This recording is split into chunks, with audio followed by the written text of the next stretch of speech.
hosting here today is just to say welcome to the Right Livelihood house, our office where you are now. My name is Jenny Jansson-Peers. I am the Deputy Director at Right Livelihood, so I work here and have the great pleasure as your host to say welcome. And it may be the case that not everyone who's here have heard about Right Livelihood or know what we're doing. So I just thought I will tell you that we were founded in 1980 to honor and support people and movements that are working on the most urgent challenges of our time.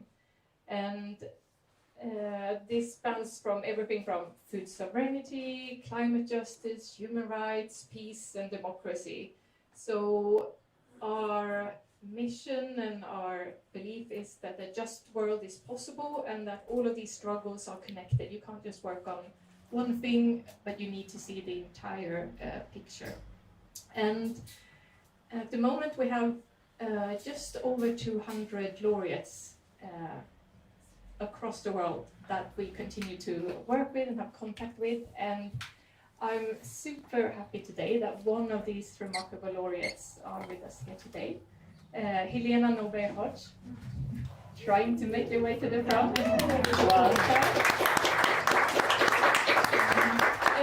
I was reminded by my colleague that this year it's 40 years since you received the award. Yes, amazing. And for those of you who don't know, Helena received the award and was recognized for your groundbreaking work in Ladakh and with supporting communities to build a future rooted in their own values and knowledge rather than the logic of globalization. I'm looking at my notes here because this is actually citing the jury's motivation. And it's a real honor to have you with us here today. Thank you so much. Very grateful for you hosting this. Yeah, so grateful to the Right Livelihood Award for that award and also for hosting this launch of our campaign. Especially grateful to Kaisa, who's always been a great friend and supporter. Thank you.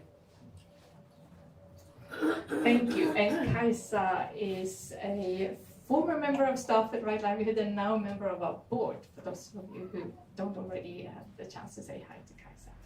But you want to come up? But today we're not here to talk about Right Livelihood, we're here to talk, or we're here for the launch of the real economy. And I'm also looking at my notes now, so I don't spoil what Fatima asked me to say. But the real economy, that is a project and a platform that Helena has worked on together with Gustav Skarsgård and Fatima Osman Abdallah, and what you are suggesting is that one of the prominent aspects of society which stands between us and a more peaceful and just world are the ideas, like the very ideas that underpin our global economic system. And the campaign that we are launching here today and that you are launching is a campaign to shed light on the free trade treaties and especially the ISDS clause, which we will hear more about, but this is a clause which allows global corporations to sue governments for enacting laws and policies that would limit the profits of these companies. And you're also creating a platform with educational material and content that envision a new path forwards that express an understanding of the earth as the real economy, hence the name. And I will hand over to you in a second, but first you've asked to show a short film clip of 3 minutes, and then I will hand over to you. Thanks. And Gustav. When I heard about ISDS, at first I was just like, this is too crazy to be true. And then you find out that it is true.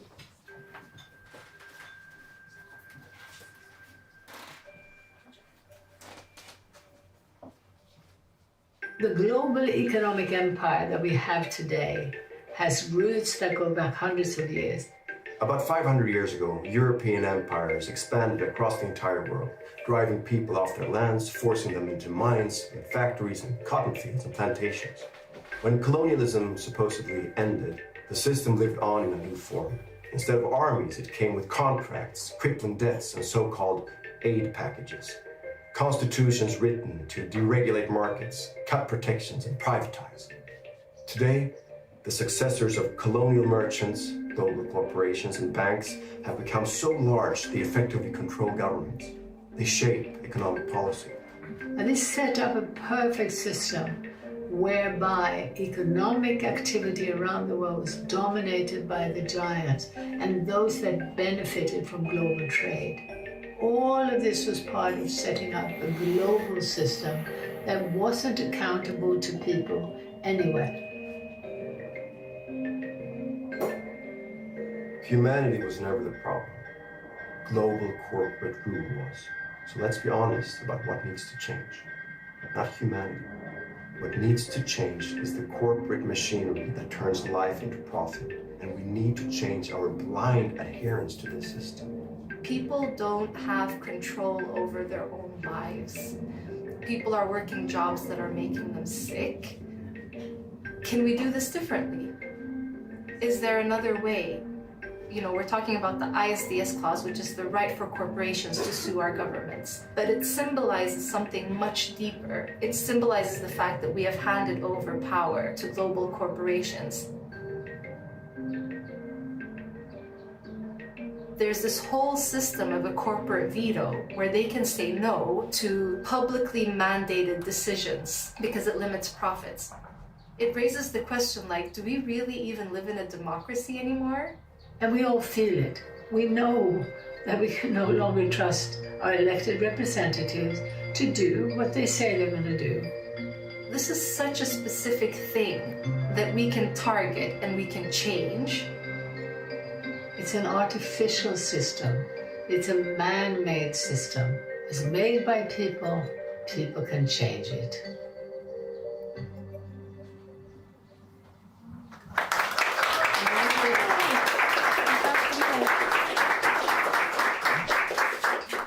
Du får stå här uppe så att alla ser. Jag är så lång som jag är. Eller ska vi stå där nere? Jag kan stå här. Där. Du får bestämma. Ser alla? Nej, det är bättre. Okej. Så. Ja. Ser alla oss? Det känns som att det är några som står lite bakom väggar och så. Okej, bra. Hej allihopa. I'm going to switch to English because this is the language of the event, I just realized. I'm Fatima. I'm one of the co-founders of The Real Economy together with Gustav and Helena. And I'm going to speak briefly because I know Helena's not in Sweden often and many of you are excited to hear her speak. But I'd just like to say a few words about the genesis of this initiative. And I'm wondering if this is on. I don't think so. It's not, okay. Did you get most of that? Okay. And ask people to come forward. Yeah, come forward. We don't fight. So how this project began, about a year ago or maybe a bit more, I work at a think tank partly, and I was starting to get interest about the idea of decentralization. So I was learning more about the global economic system, how people are losing faith in democracy and politics. There are numerous reports that show that young people don't even believe in democracy anymore, and who can blame them? So I started kind of researching for a report that I was working on with my colleague Elin called Jorden mitt hem, which is coming out soon. And I came across this word localization. And I was so interested about it. And here was this woman, Helena Norberg-Hodge, that's Swedish, but many people don't even know about her. And she spent decades working about how to empower people, how to strengthen food economies. And the more I researched her, what she was saying was really aligning with what I was thinking. So I went and met her at a conference in London last year and was going to interview her for our report. And I wanted to ask her about localization, and I asked her, so what's the most important thing for us to think about now?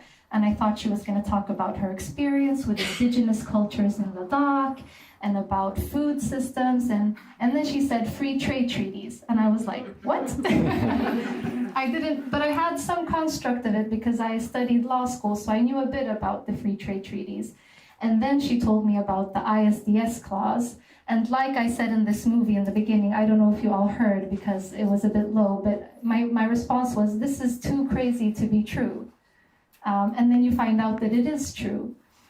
And so basically what ISDS is, it's a legal mechanism in free trade treaties that allow corporations to sue our governments for policies that might limit their profit. Not necessarily that do, but that might. Like, oh, we thought we would be able to make all this profit here, and now you're limiting it.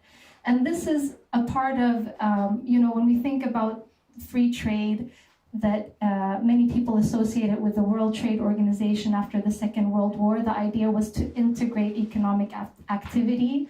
And so, but actually free trade goes back a long time, all the way to the East India Trading Company. We've had a system of asymmetrical trade and exploitation of resources. And before, it was maintained through armies, but now it's maintained through contracts and through clauses that most people don't know about. It's really operating in the shadows. And for all of these events that we've been organizing now that Helena's here, people have been saying, we know that capitalism is bad. We don't want to hear about that anymore. We want to hear about localization. And I'm saying, no, we don't know, because if we really knew the depth of the global economic system, there's no excuse for us to agree with it and to not stop it. And the campaign started with me going out, trying to find out more. I was talking to politicians, to journalists, to people within academia, and I found that nobody can justify the system. I've heard no good excuse for it. The one excuse maybe is that Sweden is an export-dependent country, that 50% of our GDP is dependent on export or something like that. But what I keep hearing is that we have this system and we're addicted to it and we can't get out of it, so we need to continue because we can't envision another way out. And so when I was coming here, I was just thinking about this term, right livelihood. I don't know how many of you know about it, and I don't actually know where it came from, but for me, I have the notion of, in Buddhism, the Eightfold Path. I'm looking at you, Luke. So you have right speech, right action, all these right things, and right livelihood is one of them. What does it mean? It means being able to engage in work that doesn't harm other people. And the global economic system today makes that virtually impossible for most people to engage in work that isn't harmful. It's being speeded up now with AI. A big part of these free trade treaties is the free flow of information, and there's this race to create, this artificial general intelligence or whatever it is. So for me, localization is really it's been one of the most interesting antidotes that I have seen. And it's not just about all of these local initiatives. It's about changing the rules that are constantly favoring transnational banks, transnational corporations, and constantly undermining all of the initiatives that are about strengthening the local economies. And so for me, when I heard about ISDS, I did say it's too crazy to be true, but I was also a little relieved because I was like, this is such a specific thing. We can use this to highlight the depth of the global economic system, and we can say that we don't consent to this anymore. We're not okay with our politicians signing away our democratic rights. In Sweden, we have something in our constitution called folksuveränitetsprincipen, and that says all makt utgår ifrån folket. Does it though? Yeah, okay, hand it over. So yes. In English, if anybody doesn't understand, that means the principle of popular sovereignty. All power emanates from the people. It's supposed to emanate from the people.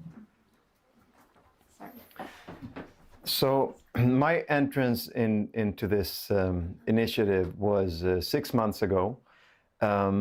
we were shooting a pilot episode of what was to become Samtal vi saknar, a podcast and a video podcast that I have with Frida Stranne. And we had a Zoom call with Helena. And she asked me flat out, she was like, do you know what ISDS is? And I had no idea. And she told me all these things that Fatima just told us. And I was baffled. And I wouldn't compare myself to any of you dignitaries in here in terms of like knowledge of the climate crisis, but I have some engagement and some knowledge, and increasingly so. And I didn't know about this. And when she told me, I was like, wow. And she said, and I also realized the potential in that it's so on point, because I share the problem, right? And I think many of us in here will share the definition of the problem. Increasingly, I feel like within the climate movement today, at least in Sweden, I also feel like globally, there is a larger and larger consensus that the economical system is the root cause, that is the root problem. And I'm glad to see that, because I've even in the past 5 years, I've seen a tremendous shift towards that narrative, which is what I believe a truer narrative, rather than fixing isolated issues. It's like, okay, let's look at the elephant in the room. And this is like the trunk of that elephant, I think. It's like, we spoke about this yesterday, it's like an acupressure point, within this system, this very specific clause. And it sounds so dry.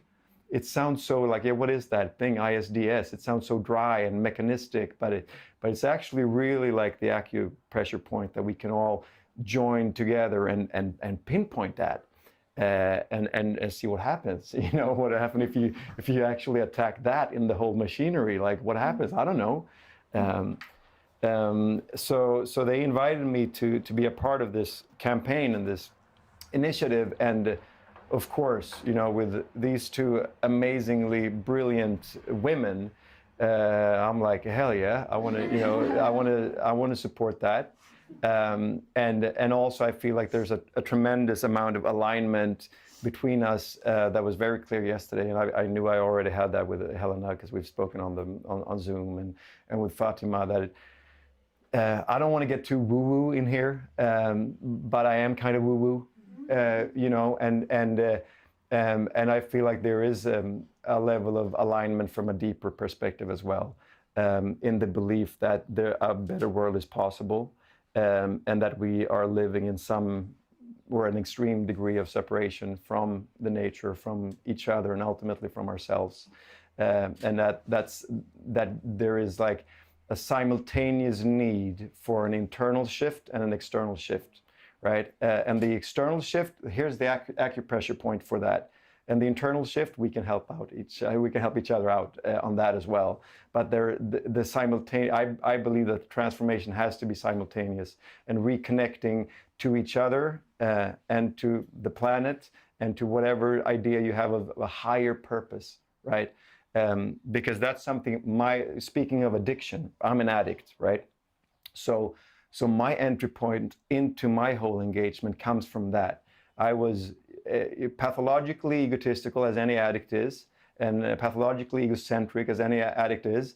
And I got sober through the 12-step program, which, if I am to sum it down to one sentence, it is going from the what can I get out of it mindset to how can I contribute mindset. With the humility that you will never perfectly be able to live up to these ideals, but you are in an active attempt to. And living in that more and more, living in that active attempt, I realized that certain things that I used to care about a lot, I didn't care for as much anymore. Money, status, external validation. I was like, okay, well, whatever. Sometimes they can pop up, and I'm like, yeah, whatever. Let's, eye on the ball. Like, how can I be of service? How can I be of service? And what I've realized is that my life has become incredibly richer and infinitely more inspiring and fun and lovely. And I'm here with all of you guys, these amazing people. And this is a result of my recovery journey, right?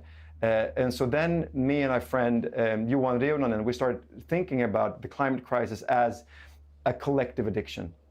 We have, I mean, the economic system is an addiction. Per definition, infinite growth on a planet with finite resources, that is the definition of an addiction. And if we look at it collectively, how we are in this justification, this perpetual justification of the unsustainable behavior or system. And that's copy-paste from any addict's life, right? And now we're at a point where, okay, so more and more people are starting to realize and wake up to the inherent unsustainability of the system. Good. We've started establishing the problem. That's step one, to capitulate, to surrender to the problem. And I think we're still, collectively, all of us in here, we still need to tell that story. We still need to tell the step one story from a recovery perspective that I'm a fucking addict. I need help. This is not going to work out. It's not, we still need to convince more and more people to be ready to come to that realization and to that level of surrender that is needed for the extreme change that is needed. And a lot of people ask us, so what's the alternative, right? So what do we do? What do we do? What is the real economy? What is, where are we going to go? And it's hard to commit to a process where we don't yet know where it's going to take us, right?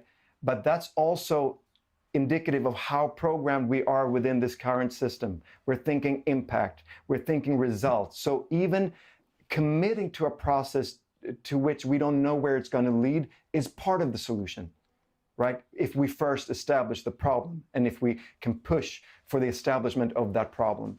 And I think the ISDS clause is such a good way of pointing to the problem so we can get more and more people on board with the unreasonability of the current system, the unhumanity of the current system, how bizarrely unreasonable it is, right? From every perspective except one, funding money upwards.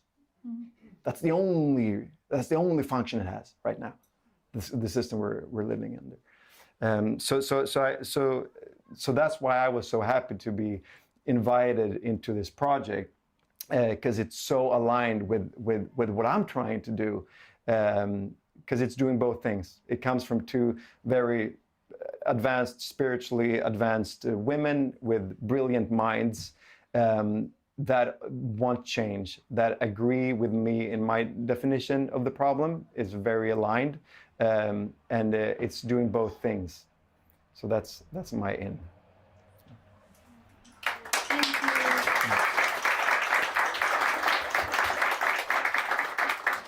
And now the moment we've all been waiting for, Helena Norberg-Hodge.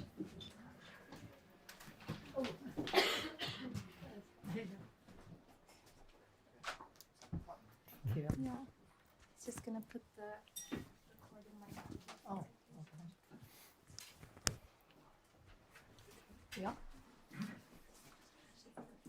Well, I think you can all imagine how thrilled I am to have these companions on this very difficult journey. It's a difficult message. It's hard to get people interested. As Gustav was saying, it sounds so dry, so technical, and what I also find is that people shy away from it. They're a bit scared of going near that topic. But here I have these incredible, brave individuals, and it feels so good for me to come back home to Sweden and to believe that, our country has been famous for being ahead. We've been held up as a model.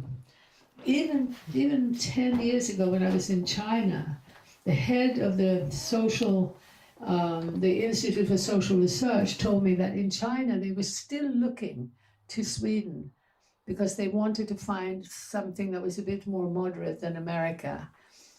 I don't know now what the leadership is actually thinking, but what I am seeing is that governments everywhere, every government that I know about, and I've been traveling and involved with at least 20 countries on the ground, working with people on every continent, and unfortunately what I see is that governments are wedded to continuing on this free trade journey, which is about handing over more power and wealth to global, mobile, both banks and other corporations, these transnationals that don't pay tax, and they're not only being able now to sue governments, but they are pressuring governments to continue to subsidize them. So more and more of our taxes are going to expanding the infrastructure for these giants. So it has been ever bigger superhighways, ever bigger ports, ever bigger airports, and now ever bigger data centers, using more water, more minerals, and being willing to increase defense spending and go looking for minerals on Mars and in the deep seabed. It's a disaster. It's a servicing an artificial man-made system that keeps replacing human beings with the natural living, earth, with Mother Gaia, polluting more and more, using more and more, and dumping people. So inherent in the system has been subsidies, incentives, R&D at university, which have all been about replacing people with more resources. Shifting that so that we could actually reclaim our humanity, our ability to do more when it comes to caring for our children, building our houses, creating almost all our basic needs could be created within our countries and even in, more decentralized structures for our real needs, including energy. Across Sweden, we had a lot of hydroelectric schemes before we were coerced, really, into going on this path of so-called cheap oil, which was never cheap. It caused wars, it caused millions of lives, but it enters the market as though it's cheaper than employing people. So you are punished when you employ people, and you are subsidized when you use more energy and resources. Excuse me. Water? No, it's not water. It's old age, I think, and having had a cold. They're just so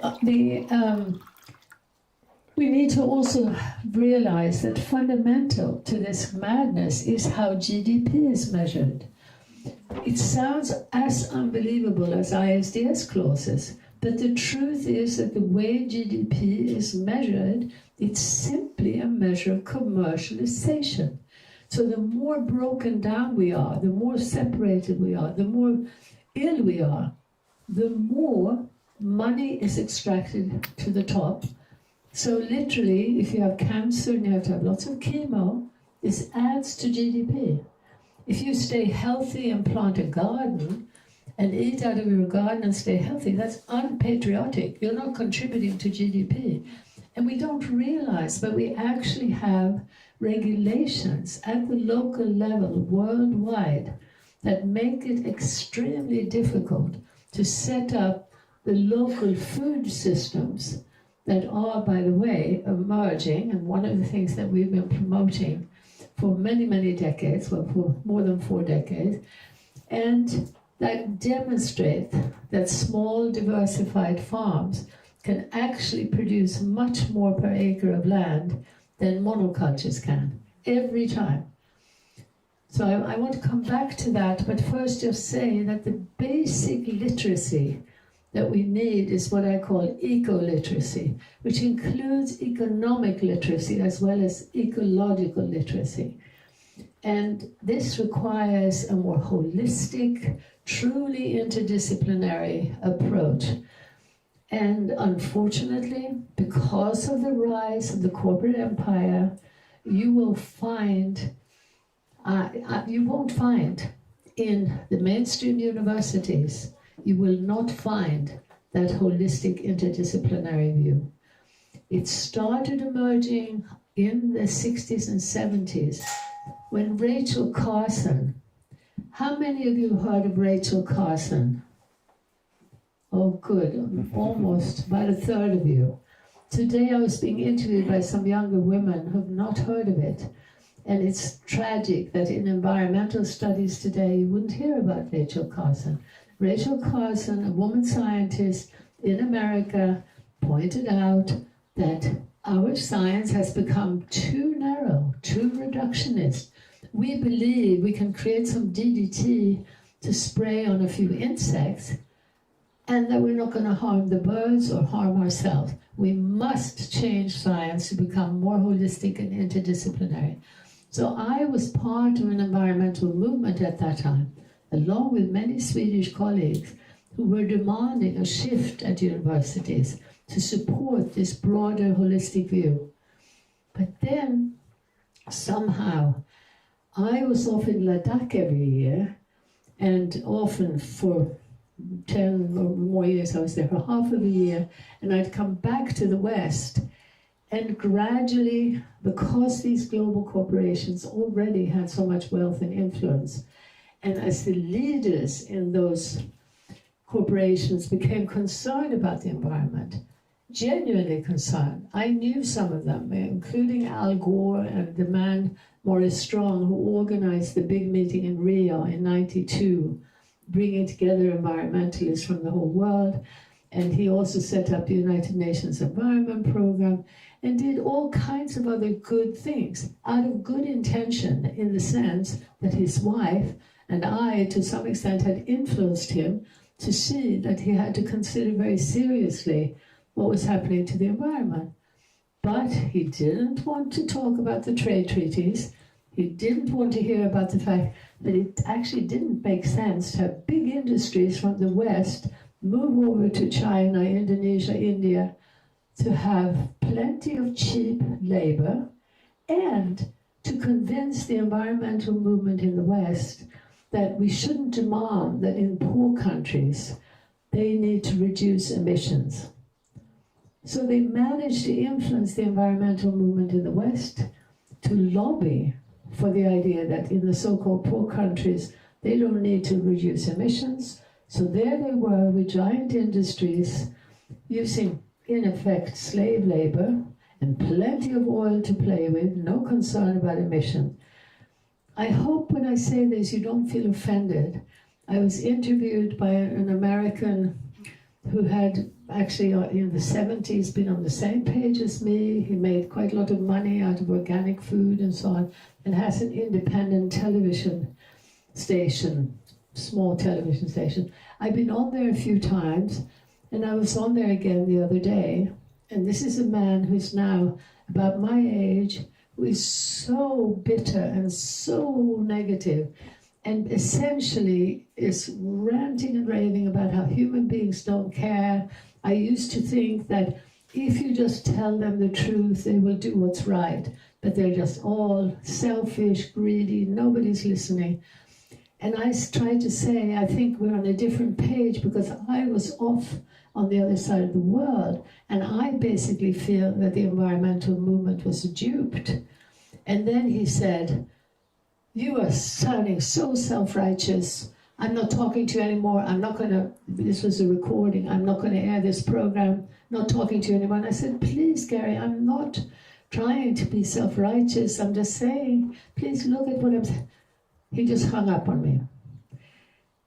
And I realized that a lot of my male colleagues in the West haven't liked this message that I've been bringing now for 40 years. They found it too threatening. And I see still today that people are afraid to talk about the power of these big corporations. So there is a certain self-editing, pre-conscious almost resistance.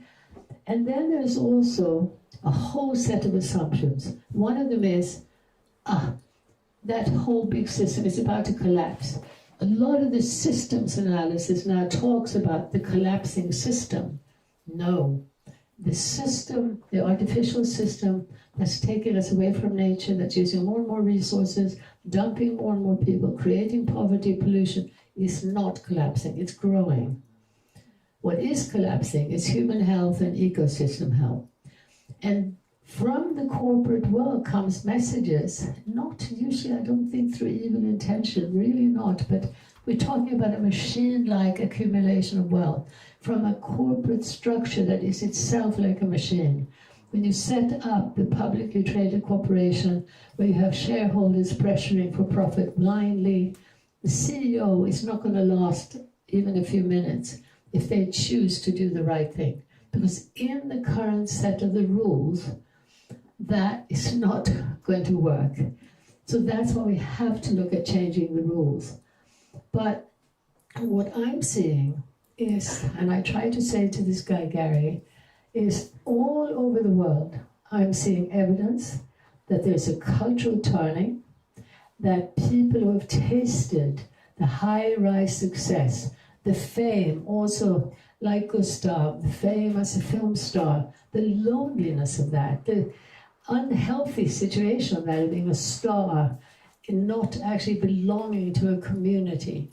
When people have tasted success in this system, and that includes even middle-class people who have a good corporate job and a nice big car and live in a nice part of the city, they develop a hunger for nature, for more community, for more meaning. And there's a cultural turning which is so inspiring.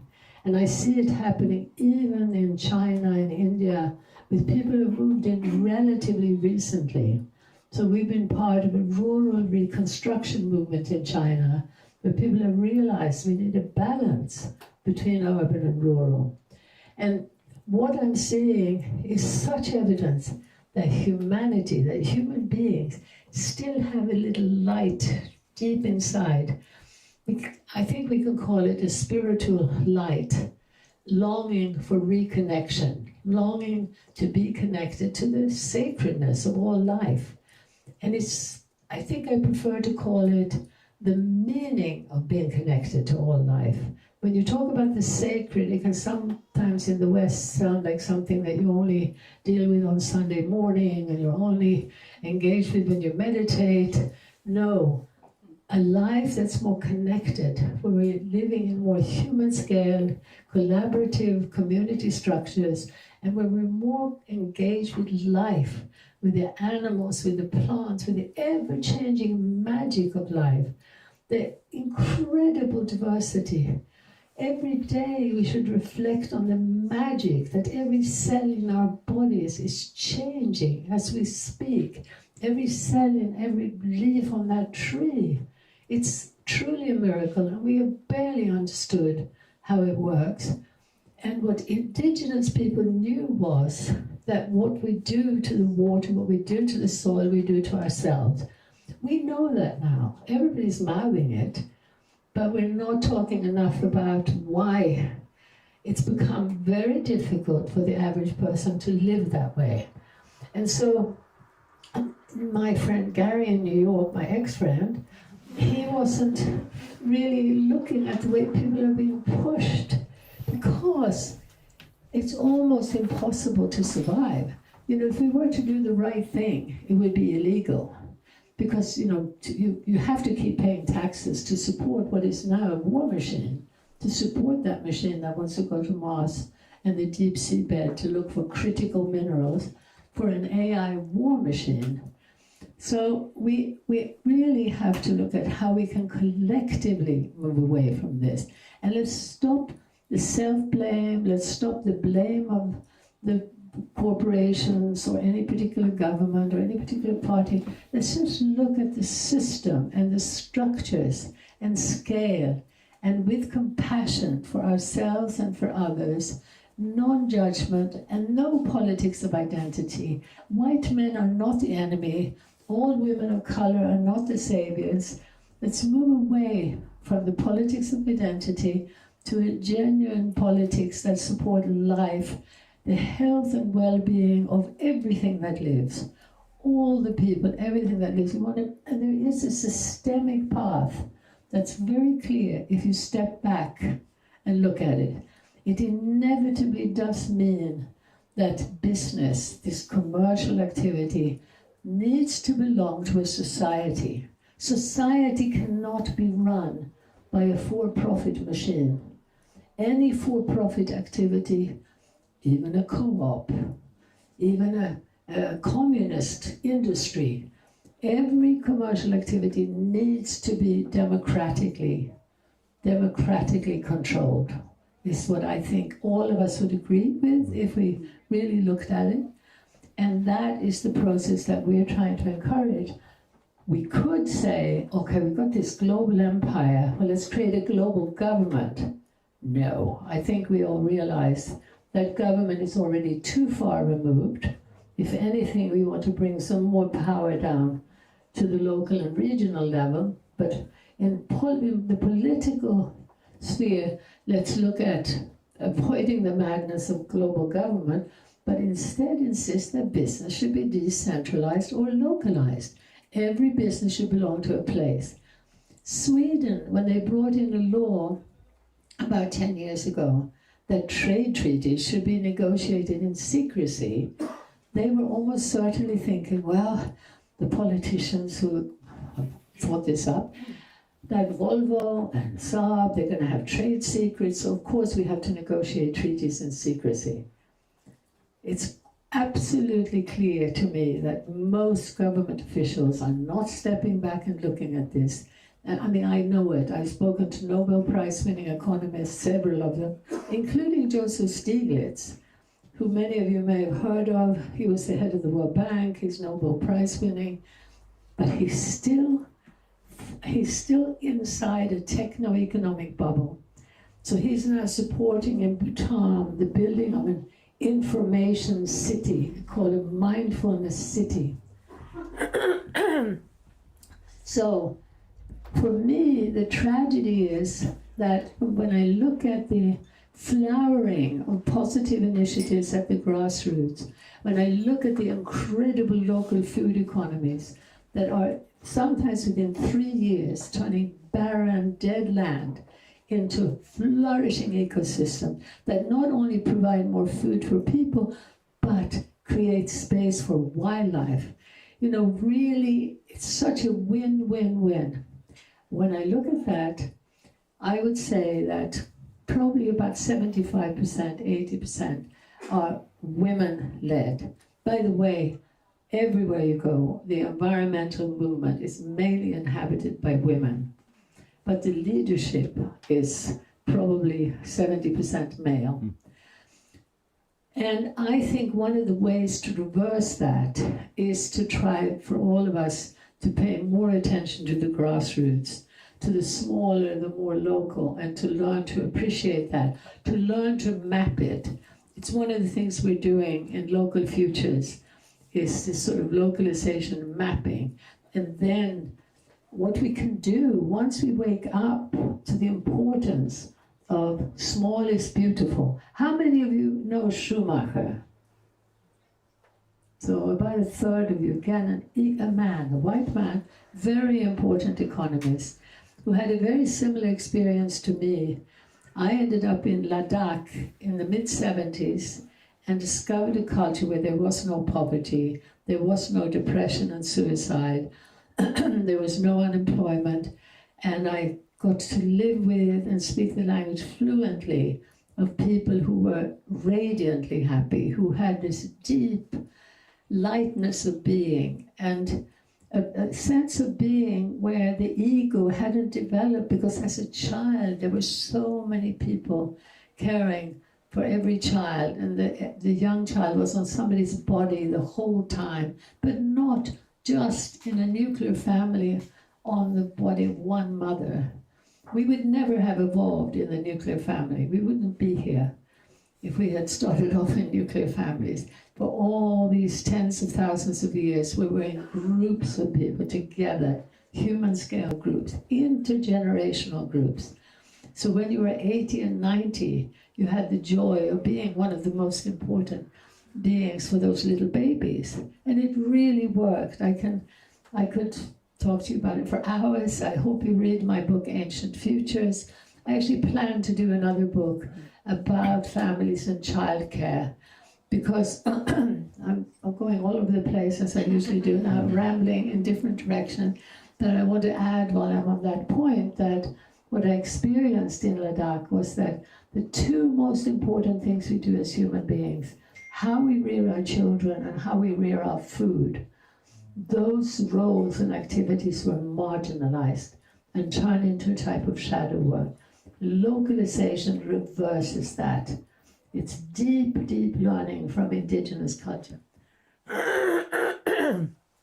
But what I was going to say is that, unfortunately, so much of the female leadership at the grassroots working in that direction of smaller, slower, local, generally do not want to pay attention or don't pay attention to the patriarchal, techno-economic, artificial system that is pushing the whole planet in the wrong direction.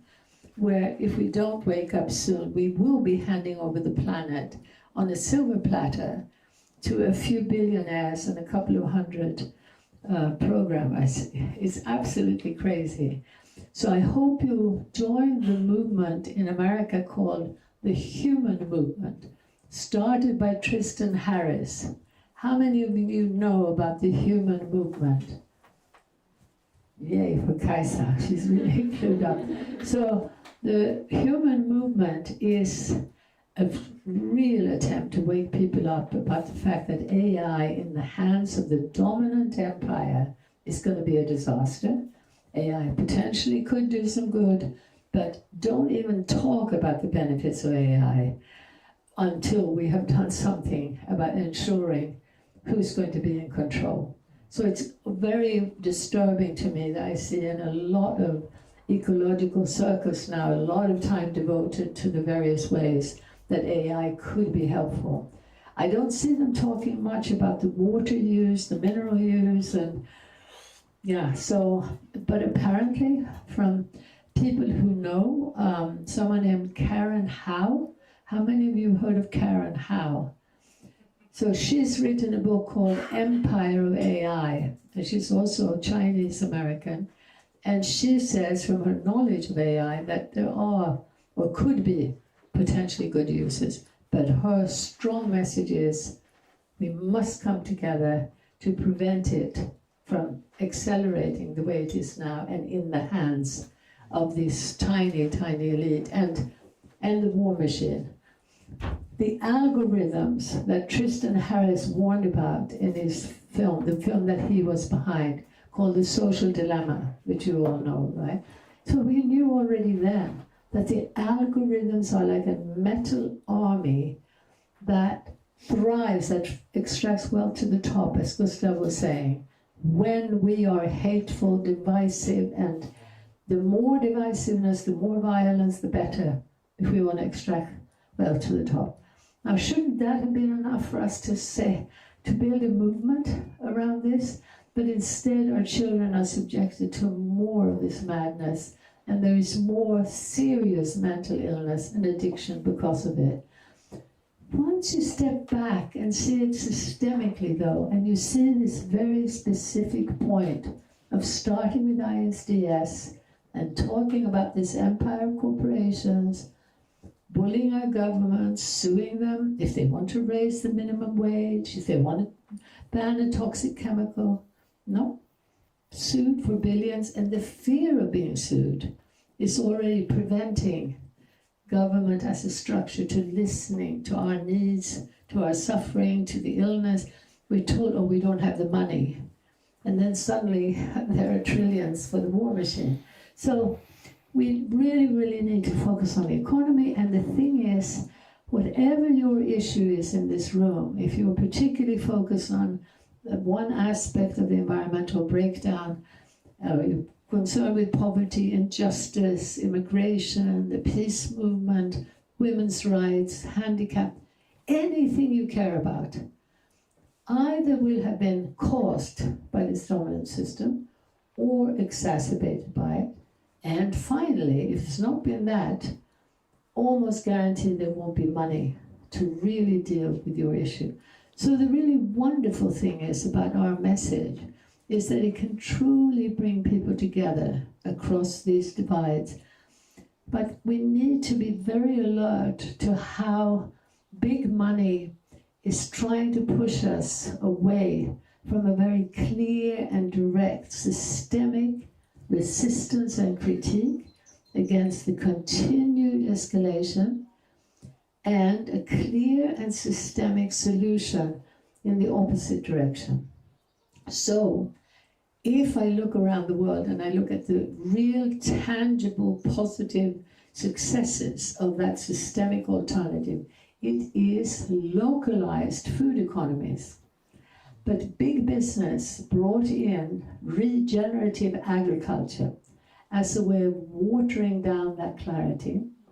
And for me, it's been heartbreaking to see beautiful, highly diversified, biodynamic, organic, permaculture-inspired farms now changing their name to say we're regenerative. And in the meanwhile, large monocultures, even using glyphosate, monocultures for export, are calling themselves regenerative. So I want to ask you all, including Jürgen and others, to try to use more language, because regenerative is a wonderful word and it makes a lot of sense. And the idea of really keeping, paying attention to life in the soil is very important. But what the basic message has been is not about diversity above ground.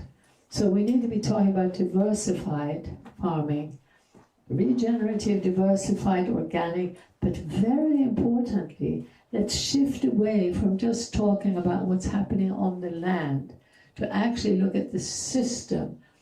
Local means nothing in isolation. Every farm is local, and a lot of people think it means something very small, so they say, can't we use the word regional instead? I'm perfectly happy with regional. It just doesn't work as well in terms of talking about regionalization. Localization is already ugly, a long word. And also local languages, local cultures, local, it works very well in contrast to this globalizing path. So I hope that you would use broader language and include regenerative, but always try to include this as a systemic shift towards shorter distances from the seed to the table. Once you really look at the global food economy, you will see that it's the biggest contributor to toxic pollution, ill health, and environmental breakdown. It's the biggest contributor to climate change of any other activity. But we're not being helped to look at that holistically. There are very few well-funded films or any messages in the mainstream media that bring this out. We're finding more, at the grassroots and so on. But Gustav was saying how now he can see this shift to focusing on the economy. It's definitely happening. But what I'm seeing there too is colleagues who shy away from, I would say from the clarity of the need to support smaller businesses. We have a principle in localization that we call subsidiarity. It's try to do things at a smaller scale wherever possible. Localization is not about some retreat into little villages. It's not about no trade, and above all, it's not about closing ourselves off. We have been promoting from the beginning this shift through much more international collaboration, much more communication between so-called poorest rural neighborhoods in the so-called poor countries and in the rich countries. We think that we're more informed than ever. We need to recognize that the information we're getting now is splintering us. So even in Stockholm, we won't have the same cohesion that we had 30 years ago, where most people would know if this new nuclear power plant or this river or this or that, know about what was happening, but we're all running in different directions. Our communications are speeding up and fragmenting us. And I want to thank you from Dagens Nyheter to writing something, because having something in the mainstream media is so valuable. It does reach more people. And I think we all need to try to reach to those platforms, but particularly the mainstream media, to get a big picture out, which is loving and compassionate and not demonizing any particular group. And if I've offended any of you who are talking about regenerative or anything, please don't take it personally. And, please really try to get this big picture of. Thank you so much for coming, and thanks to Right Livelihood and to my very special friends Gustav and Fatima.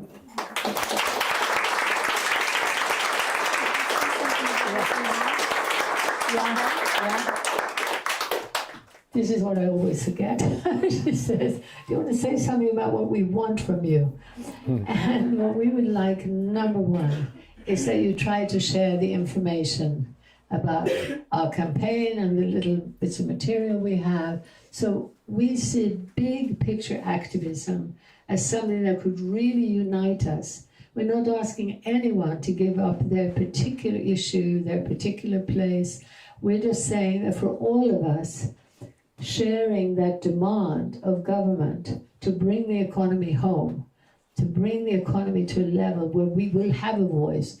And I just, also maybe I should just add that for a long time I've been talking about what I call a breakaway strategy, which is that some countries will start to break away from the stranglehold of this corporate empire. You may have heard Mark Carney about a month ago talking about something a bit similar. Did any of you hear that? No? Well, he was in the mainstream media at Davos, and it sounded very reasonable because he was sort of saying, here we are caught between this big bully in America and this terrible communist world. Let's the middle countries come together, which sounded very nice. But people weren't listening if they thought it was nice, because he was still pursuing the same formula. We've doubled our spending in defense, and we're increasing our funding for critical minerals. What we are saying is, we'd like to see the middle countries come together in a breakaway strategy from this stranglehold to together break away from it. And once it happens, among a group of countries, the word will get out and we'll start the ball rolling, because it makes so much sense. When you have a system where literally not even 1% of humanity is benefiting. Remember this, 1% would be 80 million people. The money that's rushing upwards now, that has already reached such absolutely obscene proportions. How can we not be focusing on why that's happening, how it's happening? And that's what we're shedding light on.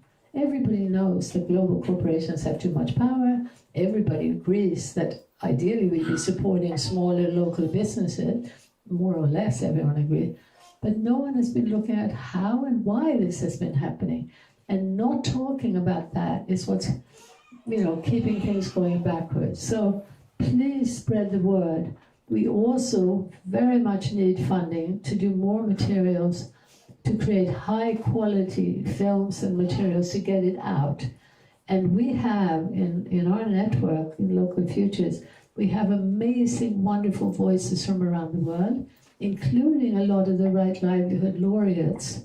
We're now working with a wonderful, energetic young man at the University of Santa Cruz in California, who is bringing together the laureates and working with us to promote localization and to raise awareness about globalization. He's also involved with farming, which, by the way, I may not have said it clearly enough, but I would say to all of you, if you have a lot of doubts about this sort of idea that globalizing is so bad and that localizing is so good, please study the food movement. Look at a little film which we just made about looking at the global food economy compared to localized food economies. And I don't think many of you will be able to deny what we're saying. Many people, maybe, we try to deal with some of the myths. They're so frustrating because there's so many, and they include things like, well, nobody wants to farm anyway. It's not true. At the grassroots, we're dealing with young people. A message to a friend from the university in Texas the other day came. His nephew is just graduating, and he's decided he wants to farm, and he says most of his friends want to farm. There's a real movement of young people who want to. Do you want to say something about that? Yeah, I was just wondering, I'm borrowing Otto Scharmer's term, but what about local solutions on a global scale? Localization. Yes, absolutely. Local solutions on a global scale. But Otto Scharmer also refuses to talk about the truth of how governments are handing over power to global corporations. I tried to talk to him about it. I tried to talk to Kate Rayworth. I've tried to talk to John Fullerton. John Fullerton's just written a lovely book on regenerative economics. No mention. It's really strange because it's not like they don't know about it. And it's, again, the ordinary citizen says, what? Like Gustav, I haven't heard about this. People should know about this. I mean, obviously we should know about that. So yes, absolutely, we're talking about really looking at how, when we care about justice, when we care about people on the other side of the world having the right to feed themselves first, rather than growing just food for us. That's when we understand that localization is a global solution that is equitable, just, and ecological. So many people believe that localization, as we're promoting it, is somehow about middle-class people in the West selfishly only thinking about their own local economy. They don't realize that when we don't think about that, we are having slave labor on the other side of the world make our clothes, our shoes, our building materials, our food. Localization in that sense is exactly the opposite of what often it is portrayed by global think tanks as elitist and right-wing. Don't for a minute believe that Trump is a localist. The amount of, his discussion of trade is, oh, these nasty countries, we're going to punish them. Localization is an economic transition. It's not a boycott. If we were to decide to grow more food here and not be buying from poor countries that have been selling to us, we have to undergo a transition, and we could simultaneously be helping them to be growing more food for themselves as a priority. And by the way, one of the biggest social movements in the world is Via Campesina. How many of you have heard of Via Campesina? Good. I've been talking about it for so long, and in the West there's been, because they have been saying for more than 30 years, please, please, let us produce food for ourselves first. Don't impose this free trade regime and dump artificially cheap food on us. That's what the global economy is doing everywhere. You go anywhere, Kenya, Sweden, Bhutan, Ladakh, and you'll find food that's been transported for thousands of miles costs less than food that's been transported 1 mile. And this is called efficient. So when we look at the truth of that global food economy and the truth of those prices, I think it'd be very hard to argue in the opposite direction. I think